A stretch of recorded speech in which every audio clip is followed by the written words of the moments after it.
Simplify the radical expression. So when we simplify radical expressions, we need to be able to find perfect square factors that divide into the expression. And we want to take out the biggest one. So in this case here, it looks like 36 will divide into 360. So we can split this up into square root 36 times square root 10. And since 36 is a perfect square, this portion here we should square root, and we're going to express this as 6 root 10. That is the simplified radical expression. We take out all the perfect squares inside the radical. There's no more perfect square divisors that will divide into 10, so that's as far as we can go. In B, looks like we can divide 75 by the perfect square of 25. A cubed can be divided by a perfect square of a squared. B7 can be divided by B6. Any even powers are perfect squares, so we're going to take this out like that. And then we're going to be left behind with 75 divided by 25 is 3. A cubed divided by A is A. It's got a little bit of a negative in there. I'm just going to make sure that clear that out. So 3A. B7 divided by B6 is going to be B. So this part is our perfect square part. We're going to square root that. So we get 5A, the square root of B6 is B cubed. And then that's on the outside now when we square root to get it on the outside. So we're left with 3AB on the inside. So we divide out the perfect square factors. We square root all those, and then they leave those on the outside. For number 9, the rule for multiplication and division of radicals is radicals with radicals, the numbers with numbers. So for A, I'm going to do 3 times 2. I'm going to do 20 times 10. So we end up with 3 times 2 is 6. And then inside the square root, we get 20 times 10, which is 200. Now, this is the multiplication. We still need to simplify the radical. So we end up with 6 square root 100 times 2. Well, that square root 100 can come outside the square root. So we end up with 6. The square root 100, do a different color, becomes 10 times 10. And then we're left with square root 2. So this becomes 60 root 2.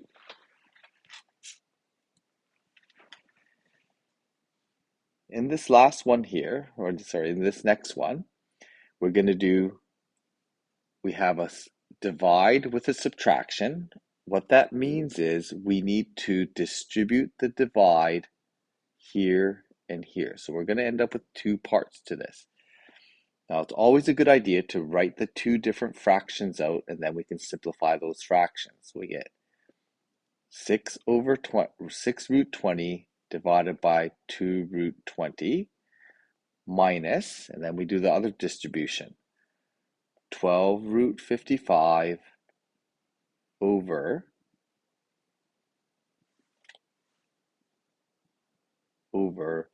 2 root 20. Now, the rule for division is the same as multiplication. It's going to be our numbers with numbers, roots with roots. So for that first one, we end up with 6 divided by 2. That's going to give us 3. Root 20 divided by root 20 is going to give us 1. So that's just going to end up being equal to 3. Minus 12 divided by 2 is 6. 55 divided by root 20 is not a whole number. So we're going to have to keep this as a fraction. So I'm going to do this as take out the common factor of 5 on both the top and the bottom. Okay, that 6 is a time, so it should stay on top. That 4 can be square rooted.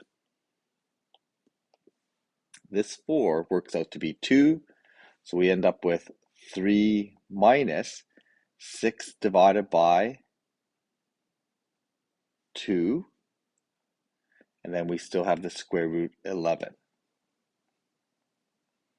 So my final answer is going to be 3 minus 6 divided by 2 is 3, and we have square root 11.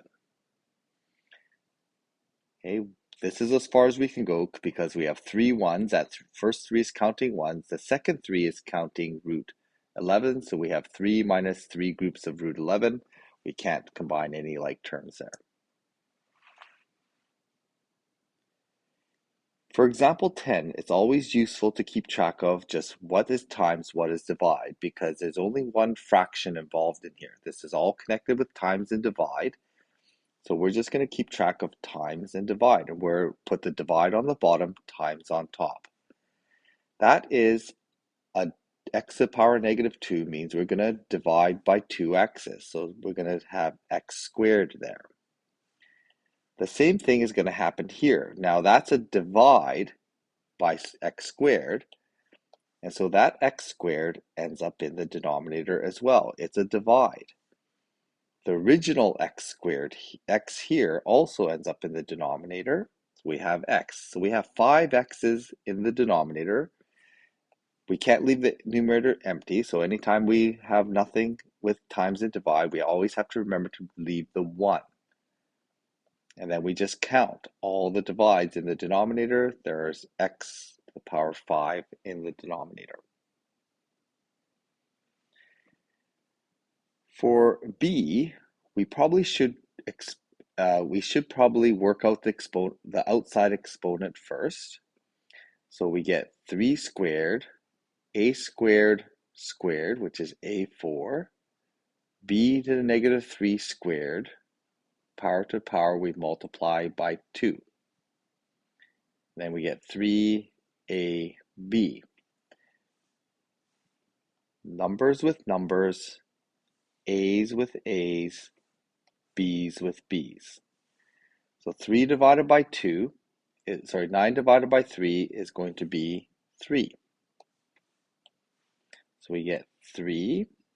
A4 divided by a, we're going to end up with an extra a cubed on top. B negative 6 over b. Well, that means that we have all divides here. 6 divides plus an extra divide on the bottom. That's going to give us b7 on the bottom. Okay, we can use the subtraction rule. We're going to do b to the 1 minus negative, which means plus 6, so we get 7 on the bottom. So that's my final answer.